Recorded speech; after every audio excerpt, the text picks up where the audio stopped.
Fala pessoal, Eduardo Cassago na área para mais uma aula do curso de Gestão Ágil da D1UP. Sejam muito bem-vindos para essa aula onde nós vamos falar das regras do Scrum, mas finalizando já o nosso curso e de modo que você já consiga começar a implementar no seu dia a dia o Scrum e os métodos ágeis, beleza?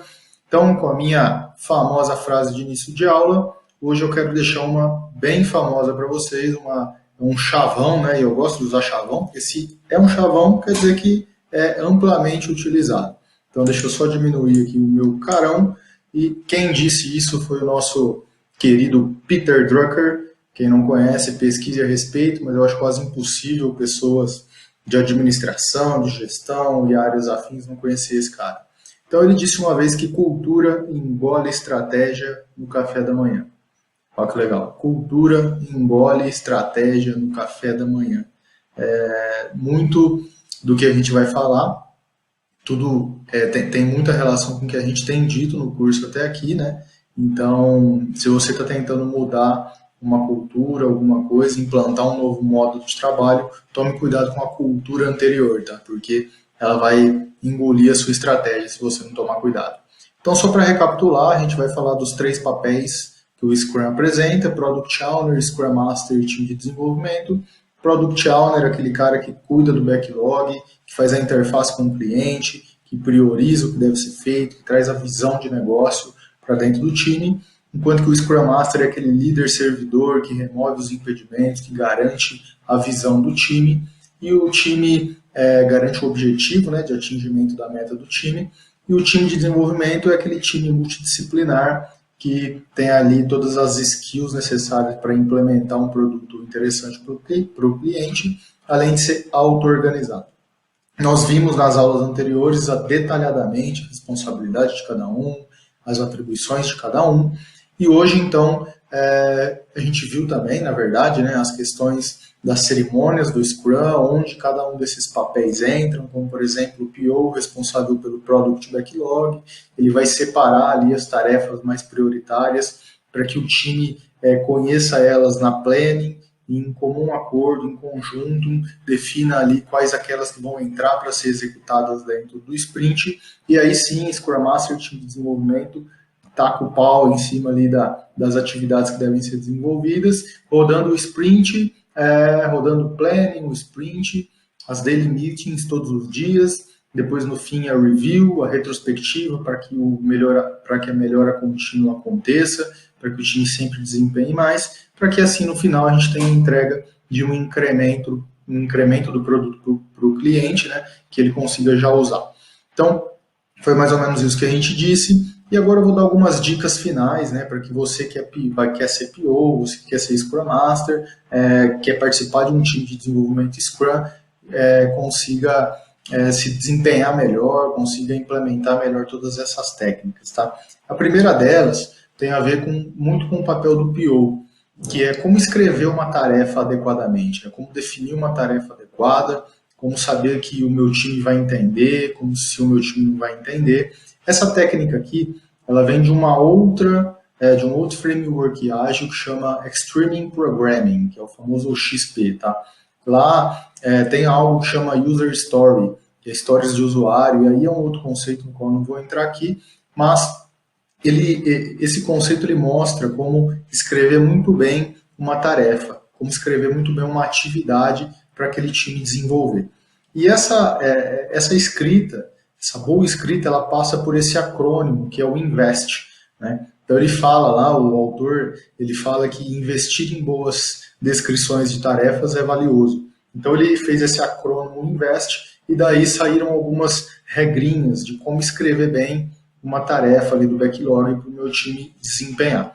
Isso passa ali por ela ser independente, negociável, valiosa, estimável, sucinta e testável. O que essas 6 regrinhas querem dizer? Bom, independente é o seguinte: uma tarefa não pode ser dependente da outra. Eu preciso ser capaz de entregar uma independente de outra. Eu não posso deixar que uma tarefa segure a outra a ser entregue, porque senão eu vou criando dependências, isso vai arrastando e eu não consigo fazer com que as pessoas sejam independentes na hora de executar uma tarefa. Então, a gente tem que sempre prestar atenção nessa independência que as tarefas têm que ter entre elas, tá? Elas precisam ter começo e fim e ser independência, possíveis e passíveis de serem entregues sem dependência umas das outras, tá? Essa é uma boa análise na hora de fazer uma boa análise a ser feita nas tarefas que eu estou descrevendo para o meu time. Outra dela, ela tem que ser negociável, tem que ser capaz de negociar aquilo, sabe? Não pode ser algo que tem que ser daquele jeito, engessadinho e pronto. As pessoas, lembra que no planning vai haver uma negociação, né? As pessoas têm que sentir segurança que aquilo pode ser entregue. Então ela precisa ser negociável, ela precisa ser palatável para as pessoas, para que tudo flua muito bem. Outro ponto, ela precisa ser valiosa, ela precisa ter um valor. Ela precisa entregar um valor para o cliente. Lembra lá quando a gente falou de ser iterativo e incremental? Se eu entregar uma roda para o meu cliente, o que ele vai fazer com uma roda? Ele quer se locomover. Ele não é um equilibrista para ir equilibrando em cima de uma roda só. Então ela tem que ser valiosa, a tarefa ela tem que entregar um valor inerente para o meu cliente. Então essa é uma boa análise para ser feita na hora de descrever uma atividade, tá? Ela tem que ser estimável. O que é ser estimável? Eu preciso estimar quanto tempo aquela tarefa vai levar. Eu preciso saber estimar aquela tarefa. Uma dica, se eu não consigo estimar, se você vê que é muito difícil estimar, ou seja, quanto tempo eu vou levar para fazer isso? Se eu não consigo fazer isso, é porque aquela tarefa está muito abrangente, ela está muito ampla. Então eu preciso quebrar ela em partes menores para que o meu time consiga falar para mim quanto tempo ele vai levar para fazer aquilo. Mas na hora de quebrar, tenha a certeza de que essas quebras ainda vão fazer com que ela seja valiosa, tá? Ela precisa ser sucinta. O que é ser sucinta? É ser pequena, né? Não pode ser algo extremamente grande. Eu quero que vocês me entreguem um sistema completo de pedidos de pizza. Putz, sabe, dentro do pedido tem várias coisas, né? Tem a tela de cadastro, tem a tela de pedido, tem o cadastro de pizzarias, tem a tela de entrega, tem o cadastro de entregador, sabe? Então ela tem que ser sucinta, tem que ser pequena, ela tem que pegar uma pequena parte daquilo desde que aquilo continue entregando valor. Além disso, ela precisa ser testável. Ou seja, meu time tem que ser capaz de testar aquilo, para saber se está funcionando ou não, para saber se vai entregar valor ou não. Então, essa é uma pequena dica para que os POs aí possam usar na hora de descrever as atividades, na hora de descrever as tarefas que vão ser passadas, que vão integrar o backlog de um projeto para ser passado para o time. Legal? Então, essa é a primeira. A segunda também é algo assim que não existe no Scrum, mas a gente costuma adicionar para que os times tenham maior visibilidade do que está acontecendo. Esse é o gráfico de burn down, ou burn down chart, tá? O que ele tem nele? Assim, ele vai mostrar em um eixo a capacidade que meu time tem de entregar, ou seja, a soma de esforço de todas as tarefas do sprint. Então, imagina que eu tenha 5 tarefas para ser executada naquele sprint. Cada um leve 1 hora. Eu vou ter 5 horas de trabalho, tá? Só para simplificar. Então, esse eixo ele vai mostrar ali 5 horas. Enquanto que no eixo X, eu vou ter ali todos os dias do meu sprint. Meu sprint tem quantos dias? Tem 5, 6, 7, tem 1 semana, 2 semanas. Então ele tem ali 10 dias, contando os dias úteis. Então eu vou colocar os 10 dias ali embaixo. E aí é traçado uma linha base, dos 5 horas que eu tenho até o último dia de trabalho. E todo dia, dia após dia, ali na daily meeting, a gente vai riscando, nesse dia aqui, quantas horas eu entreguei, quantas tarefas foram concluídas. 1.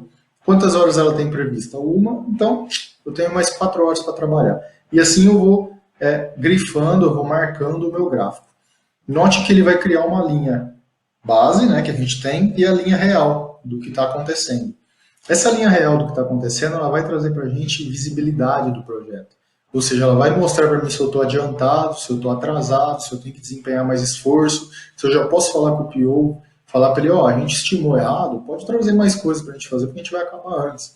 Ou então, a gente vai atrasar e é melhor falar com o cliente lá que acho que a entrega não vai ser feita. Já vai falando com ele, já vai amansando lá, amaciando, porque, infelizmente, nesse sprint acho que a gente não vai conseguir entregar. Mas isso traz uma coisa muito importante, traz essa questão de previsibilidade. Sabe? As coisas são imprevisíveis, mas se a gente tentar trazer o máximo para a previsibilidade possível, melhor para o time. Então o gráfico de burn down ele ajuda muito nisso, Eu até recomendo que esses gráficos em times locais, né, que estão no mesmo local, estejam ali num quadro, estejam à vista de todo mundo, para que no daily as pessoas mesmos risquem, se foi queimado aquelas horas, se não foi. Se forem em times distribuídos, que tem ali num Excel compartilhado, num PowerPoint compartilhado entre todo mundo, e que no daily vocês abram esse gráfico para mostrar como está o andamento, tá? E por isso ele vai gerando foco, ele vai gerando motivação, né? Então ele traz um grau de previsibilidade muito maior para o time. Então o gráfico de burn down, esse é uma outra dica de utilização para os times ágeis. Outro ponto é o quadro, tá? Um quadro de to-do. Muita gente chama ele de Kanban, né? Tem o método Kanban, então a gente pode falar que ele é um Kanban, mas é muito interessante trazer um quadro para o time. Que pode ser feito lá em times distribuídos, que não ficam no mesmo local, dentro do Trello, por exemplo. Então, numa coluna eu tenho o meu to-do, aquilo que eu preciso fazer, em outra coluna eu tenho aquilo que está sendo feito, e em outra coluna eu tenho aquilo que já foi feito, que já está pronto, né? Então, o que eu faço? Eu pego o meu sprint backlog, pego as tarefas do meu sprint backlog e coloco ali na coluna do to-do. E conforme as pessoas forem pegando as atividades, elas vão movendo para o doing, né, para o que está sendo feito, e conforme for finalizando, move para o done. Assim, todo mundo do time, a qualquer momento do dia, consegue acessar, ver esse quadro e ver como está o andamento do sprint. Esse quadro, junto com o burn down, traz um conhecimento muito forte, um conhecimento de andamento do projeto, de andamento do sprint muito forte. Então, isso faz com que qualquer pessoa possa olhar e chamar a atenção. Falar, gente, acho que a gente está adiantado, vamos puxar coisa do backlog? Gente, nós estamos atrasados, o que a gente vai fazer? O Scrum Master, cara, dá um jeito aí, chama o PO aí, vamos conversar. Então, isso traz previsibilidade e traz poder para as pessoas, tá? Traz voz para as pessoas. Então, essa é outra dica que eu dou para vocês. E eu gostaria de lembrar também que tudo que a gente viu aqui são frameworks, são métodos, são técnicas, ferramentas, regrinhas, que precisam ser executadas com bastante disciplina, com bastante pragmatismo. Mas isso é apenas a ponta do iceberg, tá? O restante é cultura. Se nós não formos disciplinados em relação a isso, essa cultura não vai pegar, tá? Então os resultados não acontecem, os times se desmotivam novamente, e isso acaba gerando algo que não é bom para o negócio, não é bom para você, não é bom para o seu dia a dia. Então, se vocês forem assumir o compromisso de usar um método ágil, de implantar gestão ágil no seu dia a dia, lembrem-se que isso é questão de cultura, é o dia a dia, é fazer mesmo que as coisas não estejam muito bem, sabe? É ir implementando a melhoria contínua, é executar o planning no horário certo até o horário certo, fazer as daily meetings, puxar as pessoas se elas não forem, tá? Até que essa questão da auto-organização aconteça, até que o pensamento ágil realmente aconteça, porque não é fácil, cultura engole estratégia no café da manhã, tá? Então, você tem uma nova estratégia, você tem uma nova definição, vá em cima disso, vá em cima dessa meta, faça com que o pensamento ágil encaixe nos times, ou no seu próprio dia a dia, né? Porque senão as coisas não acontecem. Então tenha em mente que as regras, as técnicas, elas são muito simples de aprender, mas muito difíceis de dominar. Tá? E onde vem o domínio? Na cultura, na implementação do dia a dia, na disciplina e no pragmatismo. Tá? O curso ele termina aqui.